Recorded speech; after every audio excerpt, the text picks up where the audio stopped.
All right, we are off and running yet another New York Giants Squad show. My name is Jay Berman, and welcome to the New York Giants Squad show, part of the Locked On Podcast Network, now the #1 sports podcast network. And talk about casting a wide net for the new coach. We'll break it all down coming up next. I'm Patricia, trainer of Locked On Giants, and boy, are the Giants making this head coaching search very interesting. I'm Mark Collins, two-time Super Bowl champion. The NFL coaching portal is now open. Let's go, Big Blue. It's the New York Giants Squad. Everything New York Giants every week. Breaking down all the big hits and game-changing plays from the G-Men. The way only the Locked On Podcast Network can. Get ready and squad up. The Giants Squad Show starts now. All right, we are off and running. It is Mark, it is Patricia, and it is Jay. Today's episode is sponsored by Prize Picks. Download the Prize Picks app today and use code LOCKEDONNFL to get $50 in lineups after you play your first $5 lineup. What a couple of days it's been in Giant Land. Patricia's been there from the beginning. All right, we'll start big picture here. Give us the lay of the land over the last 48 hours. It has been incredibly interesting. Yeah, it has. And I'll tell you what, I no sooner get done writing up notes about one candidate and then comes word of another candidate coming out for the head coaching spot. But you know what? The Giants, true to their word, they are casting a wide net. They're looking at a variety of different options. But one thing about the group that I think has stood out to me, and I think, and I applaud this, they've gone with a lot more experienced head coaches than they have maybe in past searches. And I think that's what they kind of need because, look, we talked about it before we started to air. It's not working with these novice head coaches. And that's not to say that a novice can't become successful. But the Giants at this point, when you strike out once, you strike out twice, 3 times, 4 times, maybe it's time to rethink your approach. Yeah, I think I'm glad they waited. And I saw reports that Kevin Stefanski was on his way to New Jersey and all this other stuff in New York. And I'm glad they waited because I had some thoughts last show. The coaching candidates have really expanded in favor of the Giants, is what I'm saying. A lot of good to semi-great coaches are now available, and now they have a bigger pond to fish from to get the coach that they need. It's interesting, and it's essentially our first topic here, and that's do they go with experience? And I think we all agree, Patricia, like you said, fool me once, fool me twice, fool me 3, however many times it's been with a first time guy, if you will. This probably needs to be different. Absolutely. Look, they haven't had much success since Tom Coughlin walked out the door. Okay, maybe an outlier here or an outlier there. But if you look at the last decade plus, the results haven't been there. So you have to ask yourself at this point, maybe we need to rethink how we've been doing things. It hasn't worked. We haven't had sustainability as far as, success goes. So it's good to see that they're looking into that. And, I'm not going to sit here and say I know for sure who they're going to hire, but I would be shocked if it's not a coach that has had prior head coaching experience. Mark? So what do? Okay, they have different levels, parameters to go from. You got to get a coach who was an OC or a coach from a losing organization like Cleveland, or you got the realm of a John Harbaugh who won a championship and always had his team ready for the playoffs, for playoff drives for 18 years in Baltimore. You have OCs all over the country, all over the NFL who will be first-time coaches. They have a whole plethora of talent there to choose from. Which direction do they want to go? How I feel. I mean, do you go with an Antonio Pierce who is giant lineage there, or do you go with John Harbaugh who has credibility throughout the league and won a Super Bowl, know how to build a team? They have a whole lot to go through. It all depends on what direction they want to go. I'm not suggesting that John Harbaugh doesn't want the Giants job, but to be fair, and rightfully so, he deserves a break. He's not going to do anything till next week at the earliest. I wonder, Patricia, does that change things from a Giant perspective, or are they just going to wait? No, they're going to wait. They owe it to themselves to wait. Look, Mhm. I don't blame John Harbaugh. When you get fired, how many people get fired from their job and automatically rebound into a new job? That's not really what you want to do. It's the same with a relationship. You don't want to rebound because, you don't want to go back and look back and say, oh gosh, I made a mistake. So I don't blame John Harbaugh for wanting to take some time to think about things, let things settle, decompress a little bit, spend some time with his family. That's all well and good. I mean, the Giants, they're not going to make a decision probably for at least another week because remember, they're still interviewing guys who have teams that are in the postseason and they can't interview right now. So the Giants wouldn't be doing themselves a favor if they, made a rush decision by, say, tomorrow and said, this is the guy we're going with without having an opportunity to talk to some of these other guys. It's No, funny. I agree. I agree 100%. Take your time. But at the end of the day, that John seems like the guy who fits best for the Giants. Take your time. Take 2 weeks. Take whatever you're going to take. Right now, at this point, I know things change all the time doing this coaching, firing, and hiring process. But when you feel you have the right person right now, that's the guy. I'm not saying somebody else may show up, but the coaches who are out there now, that's the guy you want to wait for. Interview all the other candidates. Let them come talk to you. And the Giants could take a week or 2 weeks or 3 weeks. I don't give a damn how long it takes. Take your time. But right now, at this moment, Harbaugh's the guy that I think who can come in and build a team, and they can compete pretty much now, next year, and in the future. It's a good note that Patricia told us about before we started the show, and I'm glad that you did, Patricia. Questions the Giants better be asking head coaching candidates. It's a great starting point for conversation, so the floor is yours. Yeah, I mean, the first thing you've got to ask is, what's your plan for a staff? Because look, you've got to build up Jackson Dart. He is the franchise future. And you better have a good plan for how you're going to build that kid up. You're going to want to know what kind of offense are you going to run? What kind of defense are you going to run? What's your philosophy on special teams? How are you going to handle adversity? How are you going to handle the media? We all know the New York media can be, very difficult to deal with. So these are just some of the things, how are you going to want to work with PR? How are you going to want to work with the equipment staff? There's just so many little details that I don't think a lot of people realize goes into the job of being a head coach. And these are all things you want to get a sense of. How are you going to practice? What kind of training camp schedule do you want?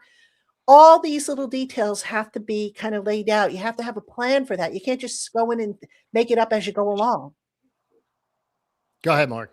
Yeah, well, once again, who better fits that to do it? I know there's some great coaches out there, some good ones, but there's some coaches out there who can't handle that New York media. They can't handle that pressure of the fan base. They can't handle the history of a epic organization like the Giants, iconic organization like the Giants. It takes a lot. And to put that on a coach, a young coach or a coach who's an OC or DC who's never been in that situation before, it's tough. It's a tough ask. But a coach who has built championship teams, great rosters, pretty damn good coaching staffs to get to a Super Bowl, that's what you need. That's what the Giants need. And yeah, once again, Giants, take your time, and maybe another coach will fall off the tree. But at this moment, I don't see too many other than maybe one. It's funny. Stefanski was the hot name for like 8 to 10 hours. And I don't know why.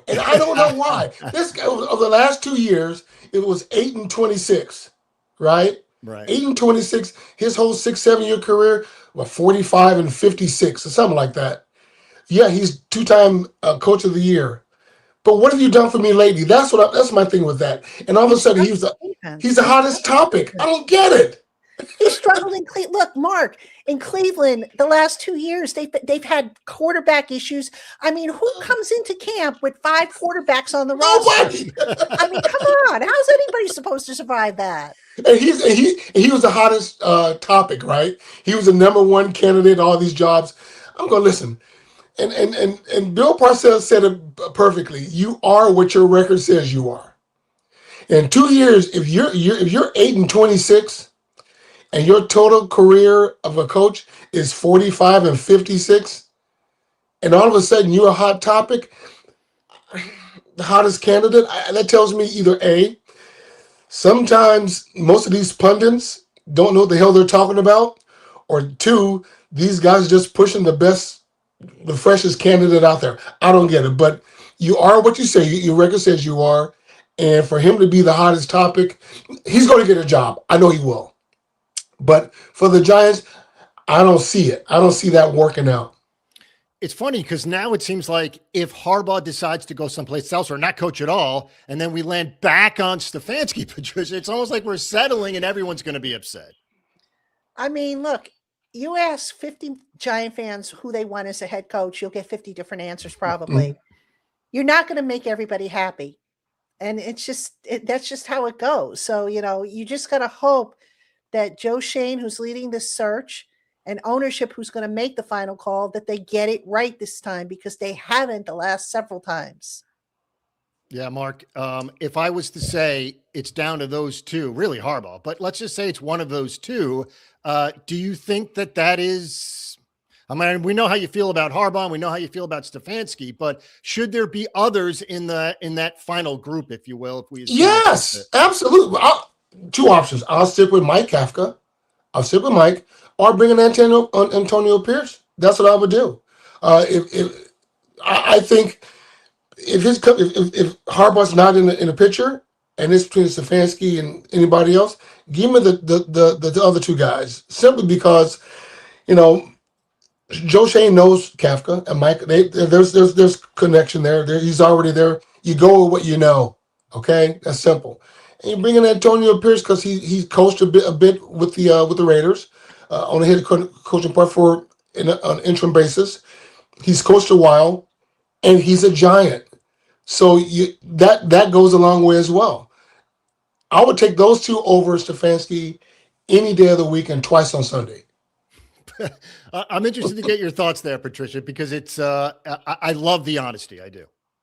Yeah, I like I said, you ask 50 different people their opinions, you get 50 different answers. I mean, look, I get where Mark's coming from, and Mark knows his stuff. I very rarely will disagree with him, but here, Mark, I'm afraid I'm going to have to disagree with you. I want experience in here. You talk about you are what your record says you are. Well, what was AP's record out in Las Vegas? I mean, if we're going to make this the case that Stefanski's not a good candidate because his record was, single digit wins, what are we going to say about, can't we apply that also to AP? And look, I love AP. I think he would be great to handle the media and whatnot.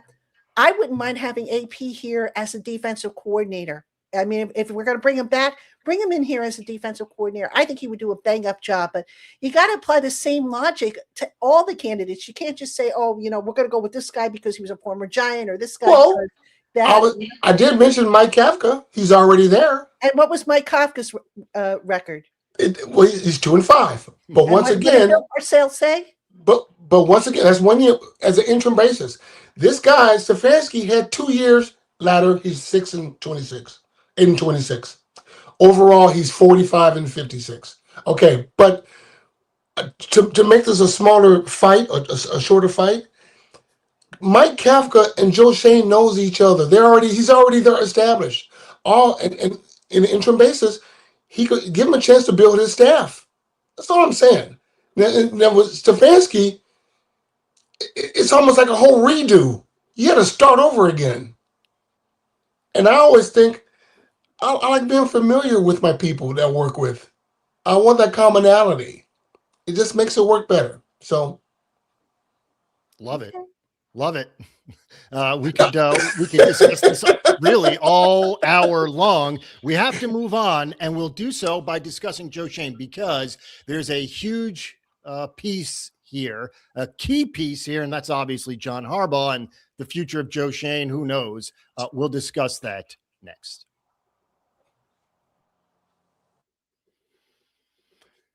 All right, let's tell you about FanDuel. The wild card round is here, and FanDuel is officially in playoff mode. Every game during the NFL playoffs, FanDuel is giving customers even more ways to get in on the action.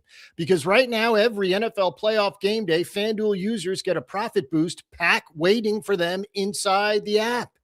Each game day, you'll see a pack loaded with multiple profit boosts that you can apply to the bets you like most. Open your profit boost pack first thing on game day and see what boosts you want to apply. The boosts let you lean into your game day instincts, whether you're backing momentum, defense, quarterback play, or coaching. The boost gives you more juice on the bets you already like instead of forcing you to bet something new. Every play feels bigger, and the boosts make your bets feel that way too. You make your picks, then apply your profit boosts to go after even bigger payouts while the playoffs get rolling. So visit FanDuel, an official sportsbook partner of the NFL, and grab your profit boost pack every NFL playoff game day.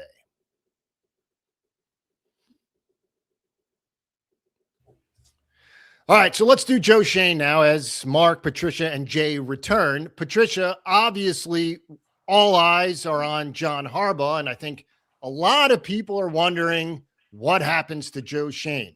So, do you think Schoen is gone if Harbaugh takes the job? No, I don't. Now, do I see maybe a shifting of roles and responsibilities?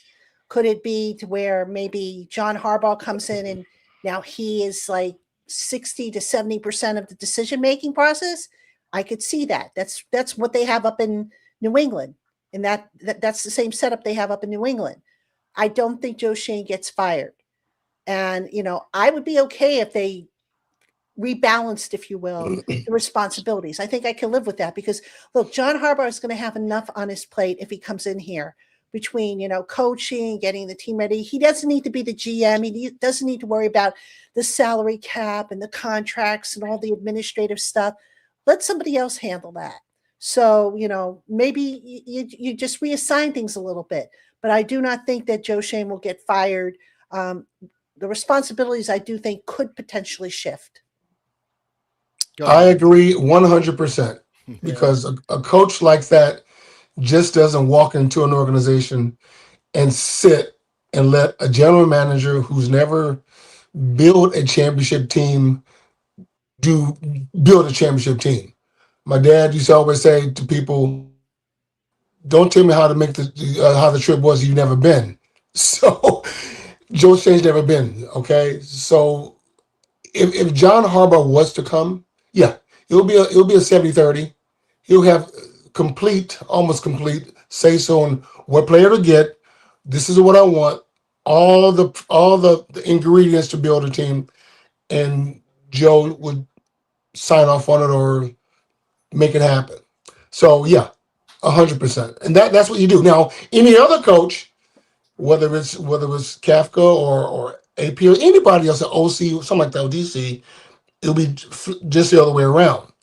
The Joe would tell him, "Hey, you just coach, I'll do the rest." I think the Giants done that before as well, and this is why they're picking fifth in this year's draft. So I think, again, so you got to change it up a little bit. So yeah, if the Giants get Harbaugh, it will be a definite change in picking players and final decisions. And Joe Schoen would obviously sign off on it and keep his job.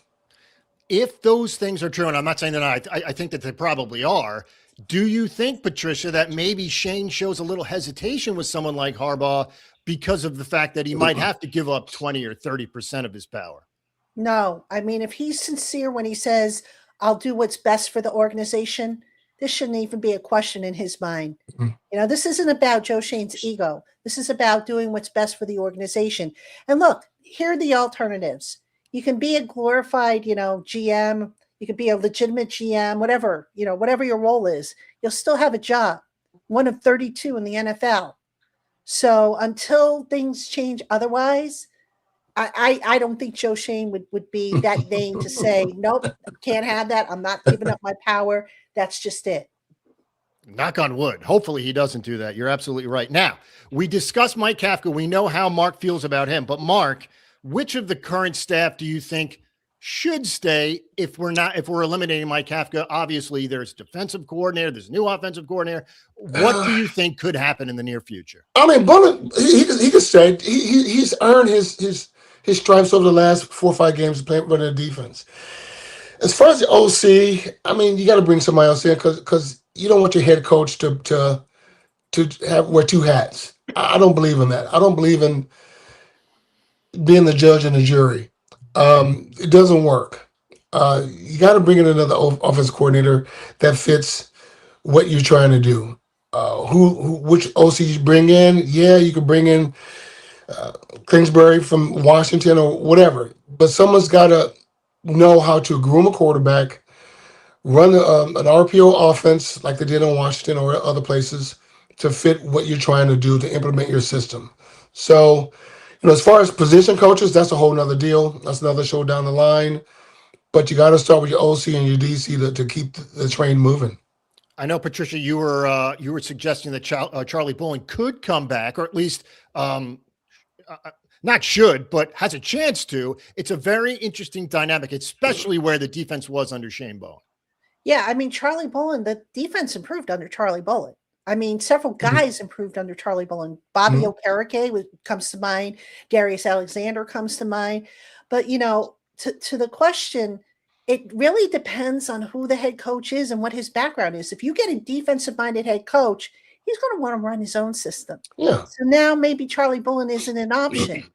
Similarly, if you get an offensive-minded head coach, now maybe Mike Kafka isn't an option. So that's really what's going to depend on it, what they do.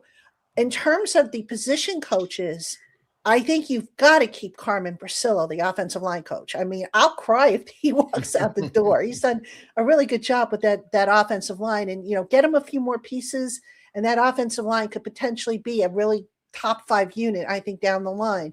I think you can make a case for Liddell Betts, the running backs coach, who we don't talk about a whole lot, but look at the job the running backs did down the stretch. They had some good games down there, and they were running really well, especially, Cam Scatterbo before the injury, Tyrone Tracy doing a good job getting, over 1,000 yards from scrimmage. So he's a guy I would consider keeping. I'm sorry, go ahead, Patricia. No, I was going to go ahead, Mark. Well, let's be honest here. If Mike Kafka's the coach, most of those guys are staying. Okay, if Kafka's not the coach, they're all gone. This is a good old boys league. Whoever's going to be the coach, other than Mike Kafka, whoever's coming in, they're bringing their own guys in. This is cronyism, nepotism, whatever you want to call it. They're going to take care of their guys. That's how it works. So, whether it's John Harbaugh, Stefanski, whoever, maybe one of those coaches survive, maybe. But the way it works, they're all gone if a new coach comes in, because coaches want their people. It happens at all levels of sports and in businesses too. So that's how it works. But if those coaches will stay only if Mike Kafka's the head coach. Or and it also works that ownership might say, or Joe might say, look, you have complete autonomy over who you hire, but why don't you talk to so-and-so and so-and-so? That goes on. And I know for a fact that went on. That's how Jason Garrett landed as the offensive coordinator of this team. Okay. He was suggested to Joe Judge at the time. So that does go on. But you're right. You're right. To your point, yes, most guys bring in who they feel comfortable with. And 100%, this is why Pete Carroll got fired from the Raiders, because he couldn't bring none of his coaches in. That was all front office stuff.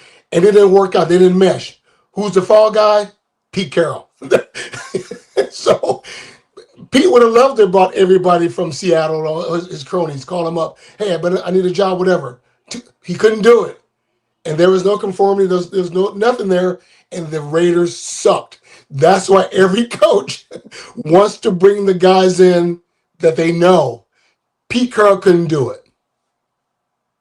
Interesting, because why hire him then? I mean, if you're going to handicap these guys, from the get-go. Why hire him? And I'm not suggesting that the Giants would do that with Harbaugh, Patricia, but the huge factor here that we haven't mentioned yet is obviously Jackson Dart. That is what makes this so attractive.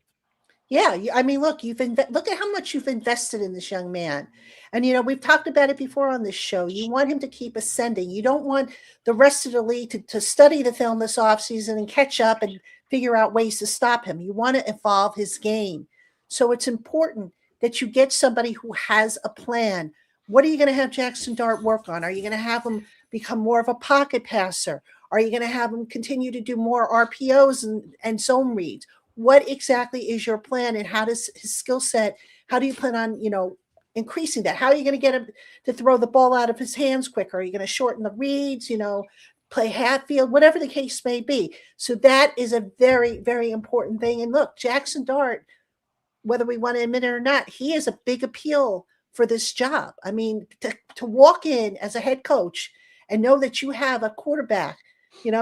People talk about Miami and John Harbaugh might want to go to Miami. They don't have a stable quarterback situation in there. And I don't think John Harbaugh, and I'm just speculating here, I don't think he wants to wait 2 or 3 years to get a quarterback. You look at the teams with young quarterbacks, and now I'll say young in Jacksonville as well. In Jacksonville, Trevor Lawrence, 3rd, 4th year, I think he is. But Liam Cohen came in and turned that team around. We talked about New England. We talked about Denver. Young quarterbacks with an older coach coming in, with these quarterbacks having 1 year of playing, and both of those teams, all 3 of those teams, with new coaching, turn it around in a year. So if it's a John Harbaugh and bringing in, and those coaches also brought in great offensive coordinators. Okay, that's what you need. The OC you bring in must fit that quarterback. You can't bring in a system and make the quarterbacks change to your system. This is pretty much the only game that you must bring in an OC that fits in the game that fits your quarterback. Because the quarterback in the NFL, that's your guy for, if it works out right, for 10 plus years. You got to hit it right. You got to have the coach right. We go back 4 or 5 years ago. Let's go to Baltimore. Baltimore traded out. They had fired 3 different offensive coordinators because they didn't fit Lamar Jackson. Right? They didn't change the quarterback. They had to change the OC. Got to hit it right. So whoever comes in, they got to bring the right OC to fit it. And that's why I think Kingsbury would be great, because he did the work in Washington with Jaden Daniels, and I know Jaden Daniels very well. So, and it worked out perfectly. He worked with Mahomes, coached him in college. Jackson Dart is that kind of guy.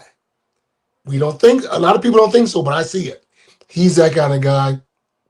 And you need an OC, a quarterback whisperer who can make Jackson Dart go to the next level. Even though there'll be a lot of film on him that he's not a first-time guy anymore, but you need that guy, an OC like Kingsbury, who can get in his head, show him how to grow and mature to take it to the next level. I know that we talked about what the best job available is, and I know this is a New York Giants show. That being said, between Dart and between what we hope the defense becomes, and obviously the cachet that the Giants job holds, and I understand that they've been terrible for a while now, but Patricia, there is a lot of good here. And I understand that there are other possibilities as well. But as I said, a lot of good here for whoever decides to take the job. Yeah, absolutely. I mean, number one, you've got a premium draft pick. You've got a quarterback in place. You've got some good young pieces, both on offense and defense. You just need to put it all together. Now, a lot of people will say, well, what about Joe Schoen? He's the negative in the equation. Again, if they maybe shift some of the responsibilities, if John Harbaugh comes in, maybe they say, okay, we're going to shift or redefine Joe's role. That's a possibility. Now, maybe everybody can live with that. I don't know. But, it's a good market for somebody who wants to show, hey, I still got it, or hey, I can be the man. There's something to be said for the New York market, the allure of that, because it's the number one media market in the world. And, it's a market, a team that potentially you're going to see in prime time, despite the record last year. So there's a lot of good things. They just have to clean up the cap a little bit. That's still a problem. But this team is not garbage. It's not, something that they have to start all over with. They have they have a very talented roster, and the coaching staff that they had, Dable, those guys, didn't maximize, couldn't really put it together. The roster is not as bad as everybody thinks. Is pretty good. Just got to get the right coach staff. What some of the players I would do, like for instance, Banks is still on his rookie contract, if I'm not mistaken.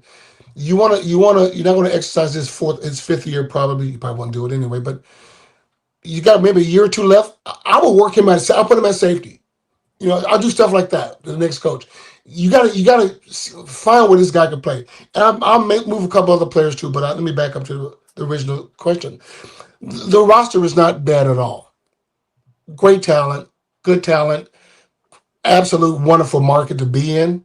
But whoever comes in and take the position, whether it's Joe adjusting his role or whoever coach comes in, got to embrace that New York media, that fan base, everything that comes with it, the good and the bad. Once you buy into it and accept it, let the chips fall where they may. I've been in situations where I've seen players come in and couldn't handle it, whether going to the city and doing some stupid stuff and reading the papers or whatever and start believing that stuff. And even fans come up to them in supermarkets. That's New York, but that's how it is. But it's a lot to get used to. But I like the roster. I do. It's just the coaching staff that was there, the Dable guys and Bowen, they didn't really maximize or make mesh of the talent they had to make it work. And that was disappointing because if the roster was garbage, I mean a garbage roster, and we've seen it. I say the Raiders, that was an awful roster. They just couldn't make it work, but I think the roster was good, and whoever comes in can maximize that and draft well. They can compete for to the playoffs at least. All right, so we'll take our second break of the show. We need to figure out who on the Giants won't be there next year and vice versa. Who's not on the Giants that will be there next year. We'll do all that next. All righty, let us tell you about Rocket Money. Let's be real. Managing your finances can feel overwhelming. Between subscriptions you forgot about, bills that keep going up, and trying to figure out where all your money actually goes each month, well, it's easy to feel like you're losing control. And who has time to track every transaction or hunt down hidden fees? That's where Rocket Money comes in, the personal finance app that helps you take control. It finds and cancels your unwanted subscriptions, monitors your spending, and helps lower your bills so you can grow your savings. I love how it tracks all my subscriptions and lets me cancel them right in the app with just a few taps. No more hunting down customer service numbers. Ugh. The automatic transaction categorization is a game changer. I can finally see exactly where my money is about to go each month. You can set budgets and goals, get personalized insights, and receive real-time alerts for large transactions, upcoming bills, and low balances. It even consolidates your checking, savings, loans, and investments into a single dashboard so you get a clear view of your entire financial picture. Let Rocket Money help you teach your financial goals faster. Join at rocketmoney.com/lockedon.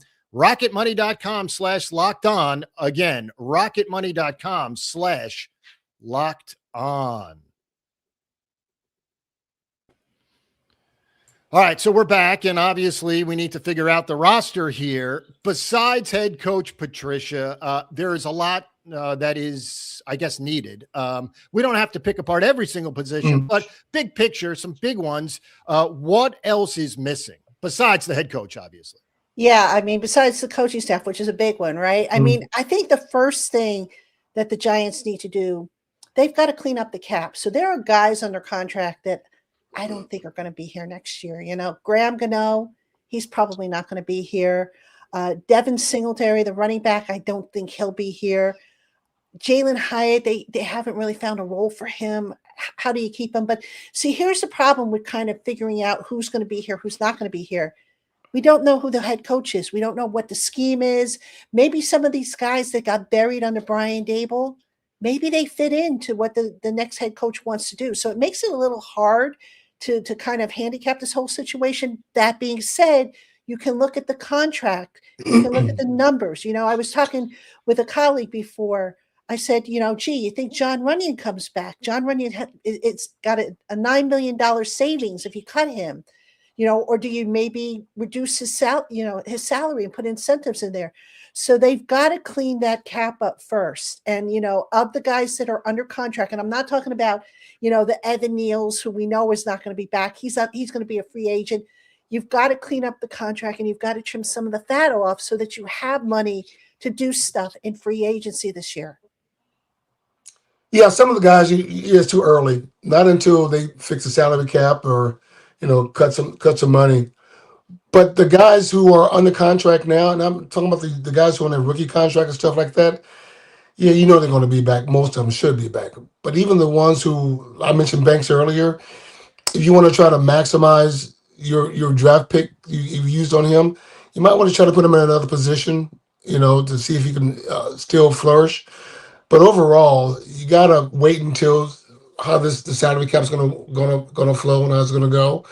But guys with big cap dollars, some of them will be asked to take a pay cut or restructure if the team wants them back. But if they don't, they'll take the cap hit and they'll let the chips fall where they may and try to bring somebody else in. But yeah, it's kind of premature to speak about who's going to be back for sure until you get a head coach. And they get an OTA practice in to see who's in shape, who's ready to go. And every coach, the new coach that comes in, they gotta, if it's a new coach that comes in, if it's not Mike Kapka, the guy passed the eye test, and stuff like that. So we gotta wait and see how it all shakes out. There's also unrestricted free agents, which we have to get to, Patricia. Obviously, those are going to be interesting calls. Your thoughts there, because I think we all expect that core to be back, but there are some pieces that will obviously not be back. Yeah, you'd like to bring everybody back, right? But then again, you look at the record and you say, do you want to bring everybody back? But look, I think the guys right now, and this is just the sense I get, it could obviously change. I don't know that Wan'Dale Robinson returns. I would be kind of surprised there. I think somebody's going to overpay for him. And slot receivers, they tend to be a dime a dozen. Look, I want Wan'Dale back. I think somebody's going to overpay for him. On the offensive line, I would love for Jermaine Illuminor to be back. But they drafted Marcus Bowe. And even though Marcus Bowe told me that he did some work at guard this past year in practice, tackle is his spot. He's not going to sit on the bench indefinitely while, Jermaine Illuminor gets another 3-4 year contract. So I don't know if he comes back, Jermaine Illuminor. I hope he does. I like the guy, but, I don't think they're going to want to invest big money in that when they can put another guy in there as a starter on a rookie deal. Cordell Flott is the guy I would like to see back. He actually developed into a decent cornerback. I'd like to see Daniel Bellinger back. Daniel Bellinger plays so many different roles on that offense, and he's so underrated. I get it. He's not TE1. But is Theo Johnson really TE1? I don't know that he is. And I think Bellinger can do a lot more. So I would look to bring him back. So those are just a few of the guys that just kind of jump out at me as guys that may or may not be back. And it's early. Again, a new head coach might feel differently and say, I want this guy, I want that guy, but no, I don't want this guy or that guy. Way too early. I can't even guess, because, when a new coach comes in, no matter what the salary cap is, whatever, his main concern is, how can I build a team? Okay, what you did last year may look good on film, but I know the salary cap comes into play, and that's something that the ownership and the GM's got to figure out. But he's going to walk in and say, whether it's Theo or Bellinger or title, I don't give a damn. Can this guy help me win? That's all he's worried about. And until we get that situated with a coach, we're just pissing in the wind. we don't know what's going to happen. I mean, we want the players to come back. We don't know. We don't. Yeah, it's funny because it's a loaded question. It's a weird question as far as who's has the Yeah. best job available. But that being said, I mean, of all those teams, be it the Titans or the Falcons or whoever, it seems like the Giants have the most attractive roster. But again, as I said, Patricia, this is a New York Giants show. So, there's perspective here, I guess, for lack of a better term. I mean, it's not a perfect roster. Let's be honest. It's not a perfect roster. There are holes that they have to fill. They can use another linebacker. We don't know if Michael McFadden's going to be back. He may or may not. We don't know what they're going to do with Bobby Okereke. I think Okereke should be back, but they might decide he's too expensive. They definitely need more cornerback help, and I keep lobbying Mark Collins to come out of retirement to fill in that hole. The situation will be solved. Say that. Sorry, Mark. I mean, they got to bring you back. It's flattering, but no one wants to see a soon-to-be 62-year-old playing corner. So, I mean, look, they need another receiver. I think we can all agree that they need another, outside threat to complement Malik Neighbors. Offensive line, defensive line. As far as I'm concerned, you keep drafting at those positions because you want to stock the cupboard up. So, they do need some spots to be filled in. They need to determine, okay, do they have their kicker of the future in Ben Sauls? It looks like they do, but who knows? Yeah. So, there's things to be done. And that's where, a new head coach, when he comes in, he's going to say, okay, this is the type of cornerback I want, or this is the type of receiver I want, or this is what I envision my tight ends doing. That's why, it's kind of hard to guess at this point who's going to stay, who's going to go. But the Giants do have a foundation. It's not like they're starting from square one. And that's the whole key, because they're not rebuilding. And that's classic. So, I looked at the roster, the jobs that are open. I tend to think the Giants' job is probably second or third behind, I would say, Baltimore and probably Atlanta. And simply because those two teams got their quarterbacks and the Giants have their quarterback. And that's the focus right there. The Giants overall, you got to add a couple more pieces to it. I know injuries happened with the Giants this year that some main contributors could have helped out a lot. They weren't there. But it's not a depleted roster. It's not a total rebuild. It's not a rebuild at all. It's just a few adjustments to make it work. So it's very important that the Giants get it right on the coach and the OC and the DC to get the team to be on a competitive level. So I think it's a very attractive roster, hands down. Specifically on defense, Patricia, I want a do-over for both Dex and Abdul Carter. And I understand that we were, especially you were on the Dex thing from the very beginning. I remember this quite well. We weren't sure about Dex from the beginning. And to be honest, it never really materialized. But we saw what those guys could be. We know what Dex could be. We saw what Abdul Carter could be. Those guys specifically on defense love to get a clean slate there. Sure. I think everybody would love a clean slate. When Charlie Bullen came in, a lot of those guys, suddenly they woke up. That wasn't by accident. There was grumbling going on in the locker room when Shane Bowen was there about, guys questioning whether they were being deployed properly, whether Shane Bowen kind of knew what he was doing. And this was a big question I had when they hired him, because, I think the appeal for Shane Bowen, when Brian Dable hired him, he looked at the run defense stats of the Titans. And I kept saying, okay, how much of that was Bowen? How much of that was Mike Vrabel? Well, now we got our answer, obviously. we know what the answer was. And, Charlie Bullen came in and he fixed a lot of problems. Not all of them, because it was kind of late at that point. So it's not like Charlie Bullen could throw out the entire system. He was able to make a few tweaks. He simplified things. That's what a lot of guys told me. Charlie, or they call him Chuck in the locker room, they said Chuck simplified a lot of stuff. And that's what Mark was screaming about all season long. That's how it usually works. When things go haywire, just in life, right? Just in life, you got so much stuff going on. You go, well, let me slow down. Let me bring this back to focus. You start cutting things out, right? I'm gonna cut this out. You make it simple, and you make things simple. You get to point A to point B faster. That's what I was saying on defense. That's how defense works with us, with me. The less you have to think about and you play fast, you get the job done. Bullen did that. And I saw, for the most part, the last 5, 6, 7 games, the players play a little faster. They're very decisive in their decisions. Sometimes the effort you can't coach. That's on the player. Sometimes some of the effort wasn't there, but that shows more of the player more than the system and the scheme. But he did a great job from what I've seen, and simply because he made things simplistic and the players responded to it. All right, our final break coming up of the show. When we come back, obviously there are attractive assets as we've been through, but the Giants also have a monster pick. That's a top 5 pick. We'll try and break it down next. All right, you know what time it is. It is time for the ultimate quarterback. Hey, guys, the draft pick positions are set, and so many teams are looking for their franchise quarterback. Ever wish to become a pro quarterback getting drafted first overall by the Giants? Yes. Well, now you can. There's a mobile game just for you called Ultimate Quarterback Football Legend. In this game, you step into the cleats of a number 1 draft pick quarterback, and it's your job to lead your team to greatness to help turn a failing franchise into a dynasty. This is the number 1 quarterback career mode game on the mobile app stores, and it introduces the most realistic environment with full career control.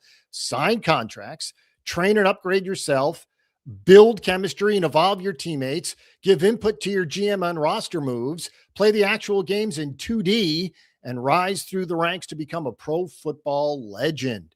You'll deal with the ups and downs of a quarterback career, from rookie nerves to playoff drama, and every choice shapes your journey.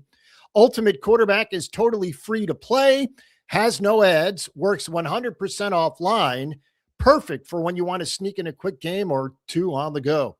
Just head over to ultimatequarterback-.com. That's ultimatequarterback.com/locked-on.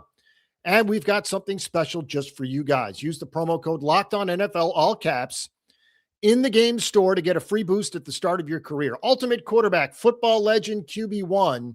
It's your legacy.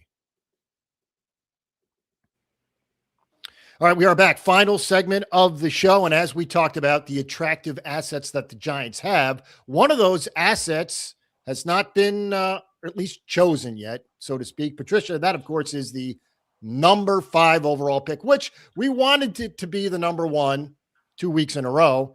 Giants failed at that. But again, top 5 picks, nothing to sneeze at. No, it's not. I mean, you don't want to be doing that every year, because that means you're just not winning. But look, it's an opportunity to get a good player. If the quarterback class improves, maybe you trade down and you can still get a good player and also get some additional draft picks.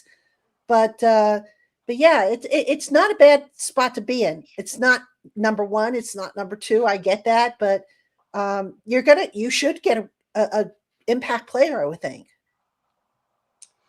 I agree. You're going to get an impact player. It all depends on how the Giants want to proceed with the draft pick. Do you want, you still got your quarterback under a rookie contract. So what do you want to do? You want to try to get him an offensive lineman, left tackle or somebody, or a receiver. You want to protect that investment. Obviously get an offensive lineman. You want to try to protect him, or you want to get a receiver, or do you want to build a defense? You got to do this with that number 5 pick. It's got to be decisive. It's got to be forward thinking. So you got to play the long game. Do I want to protect my investment, my quarterback, keep him safe, give him some weapons to keep him upright so we can give him his 5th year, contract and sign him for a 10-year deal, whatever. Or do you want to build defense and try to stop people, all this other stuff? So a lot to be said. I don't think this quarterback class is going to get gradually better over the next 2 or 3 weeks or months before the draft. And some team down who needs a quarterback who are in maybe the 10, 11, 12 to 17 spot, 18 spot, going to need a quarterback all of a sudden. I don't think that's going to happen. So the Giants take that number 5 pick and think about what they want to do. Offensive line, you want to build a defense, linebacker, whatever you want to do, and make it work that way. All right, obviously the coach matters when it comes to the pick, but so tempted to take a weapon, so tempted to take a weapon on offense or defense. So help me, Patricia, what is the smart play here? And again, this is all just speak here because we don't have a coach yet. Yeah. But again, it's so tempting to take one of those high power players, if you will. Yeah, I mean, full disclaimer, I haven't dived into the draft class yet because I'm just now wrapping up, and plus I've been wrapped up with the coaching search. But I would be inclined, I mean, we talk about best player available, but the need has to fit, in my opinion. We hear best player available, and how many times does the best player available just so happen to be a need? We see it all the time. The Giants, I think they have to prioritize where they need the most help. Is it at cornerback? Is it at receiver? Is it a safety? Is it defensive line, offensive line? Where is the biggest need? And if the value is there at number 5, you pull the trigger and you take that pick. If it is not, you say, okay, you know what? Let me see if I can trade down, because maybe the wide receiver that I don't think is worth number 5. Maybe it's worth number 5 to another team, and I can get an extra draft pick or 2. So it's really hard to zoom in on this right now because we don't know who the coach is going to be. We got to see how free agency comes through, and plus the draft class isn't really complete yet. There's still underclassmen who are declaring, some guys who we think are going to declare, who might not declare. So it's a toss-up right now. But I think for the Giants, they have to prioritize and also say, okay, we know we need a receiver. Well, maybe the free agent market's going to be a strong one. We can get our guy there. So there's a lot of factors, I think, that you have to sort out if you're the Giants. Yeah, and it also depends on how they want to build their team. Okay, do you want to build your defense first from the outside in, cornerback working into safeties, linebackers, defensive line, or do you want to build from offense going out, offensive line going to the receivers? You already got your quarterback. It all depends on how you want to rebuild your team. So, based on who the coach will be, you got to. That's one thing you got to think about.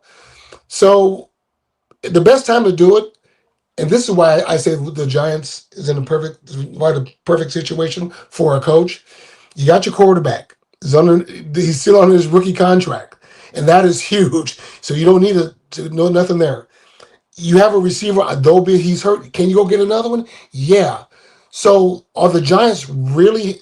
This is a question I have. Are the Giants really happy with the offensive line? If you're happy with that, cool. Then you go get the receiver. Okay. So you go on the defense. Are you happy with your front pass rush? Oh yeah, we spent a lot of money free agency. Were we happy with them? Yeah, you keep them. You're not going to spend a lot of money a number 5 pick on a corner.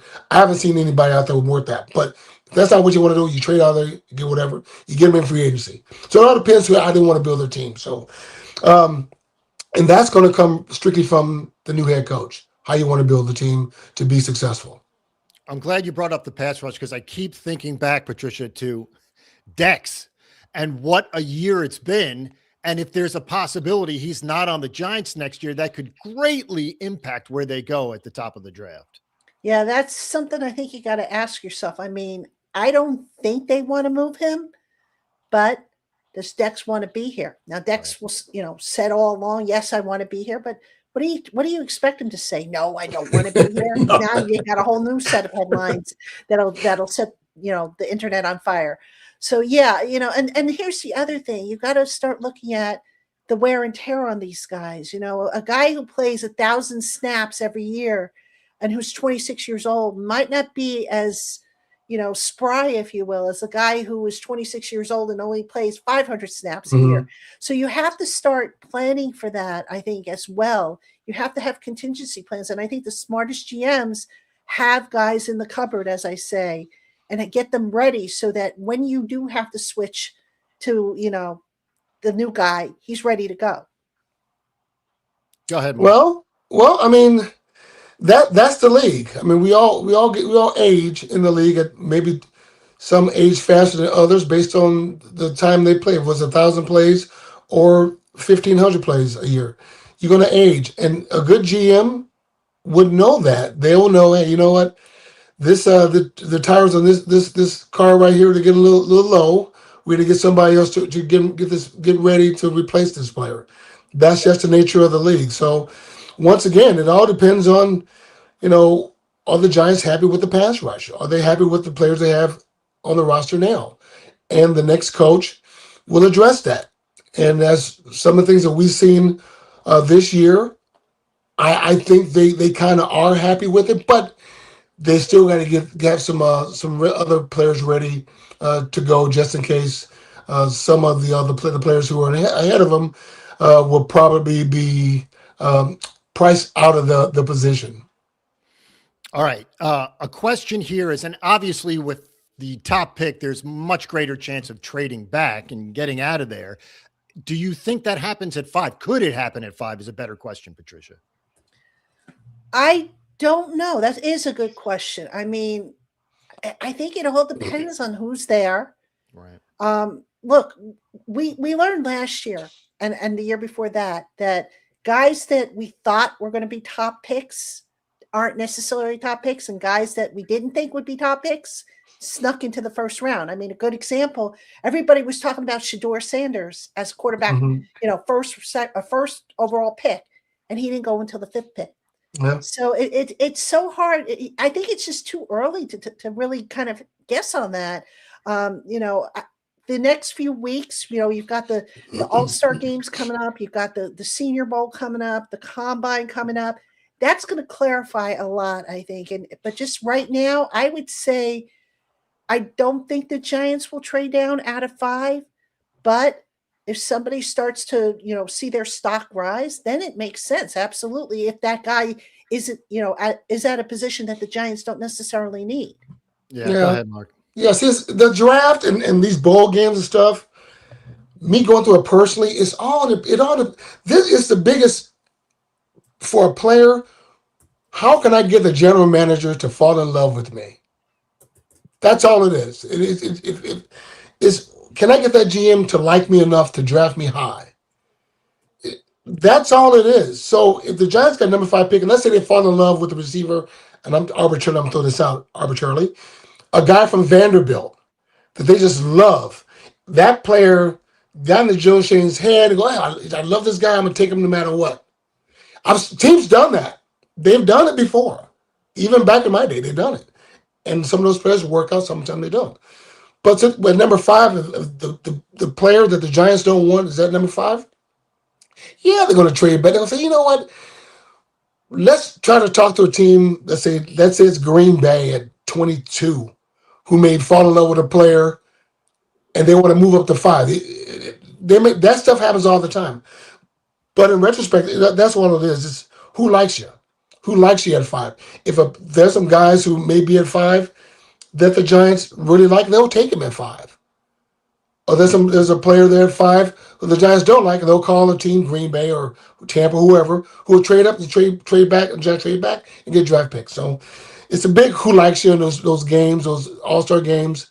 And if the players are at 5 that the Giants like and fall in love with, they're going to take them. So that's how I see it. Yeah. And to be fair, if we're waiting on Harbaugh, that's a week minimum before he even starts interviewing.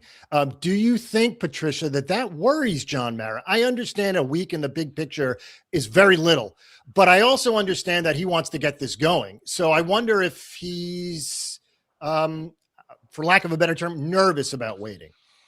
I don't think he's nervous about waiting. Maybe he's nervous, am I going to get him if that's indeed who he wants? Because remember, I mean, right now, the Giants, all they can do is they can add street free agents. They can't draft anybody. Free agency isn't open. The franchise tag window isn't open. They can trim guys off the roster. I think after some point in February, they can start trimming guys off. So I don't think it's a matter of being nervous. It's just, again, the question is, are we going to be competitive enough to get him if that's indeed the guy that they have circled amongst their candidate lists? Go ahead, Mark. Last word to you. I just think he may not be nervous, but I bet you they have a contingency plan. So I believe in that. All right, so another hour down. We have plenty more to go. Again, we're going to be with you twice a week throughout the off season, for lack of a better term, but it should be fun. And again, we'll wait on Harbaugh just like everybody else will. For Mark and Patricia, I am Jay. We'll see you next week. God bless.